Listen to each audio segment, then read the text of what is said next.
Selamat datang di Pustaka Bangsa Indonesia.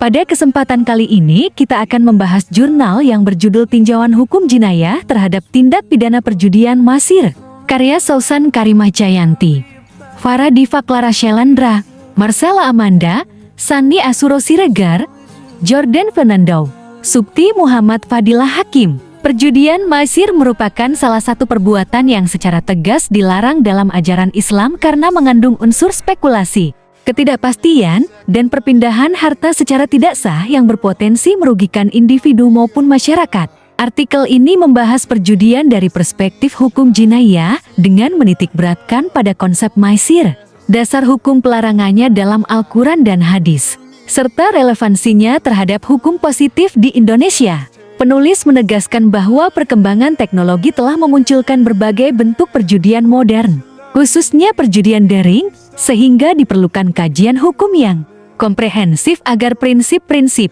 hukum Islam tetap relevan dalam menghadapi dinamika sosial kontemporer. Penelitian dalam artikel ini menggunakan metode yuridis normatif. Hasil penelitian menunjukkan bahwa massir dipahami sebagai setiap aktivitas yang mengandung unsur taruhan dan spekulasi sehingga keuntungan yang diperoleh seseorang berasal dari kerugian pihak lain.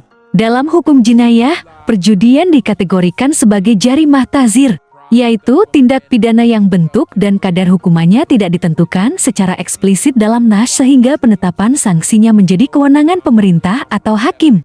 Artikel juga menguraikan konsep gharar sebagai bentuk ketidakjelasan dalam transaksi yang dapat menimbulkan ketidakadilan.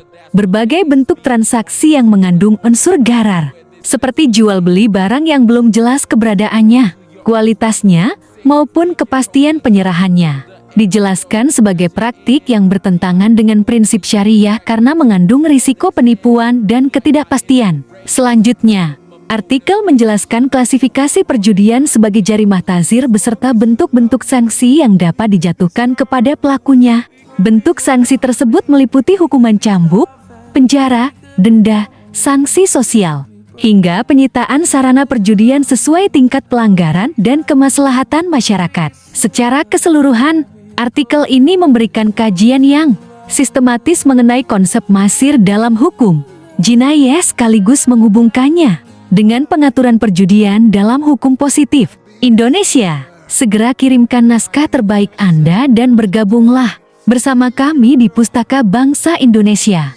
Jangan lupa share ke teman-temanmu.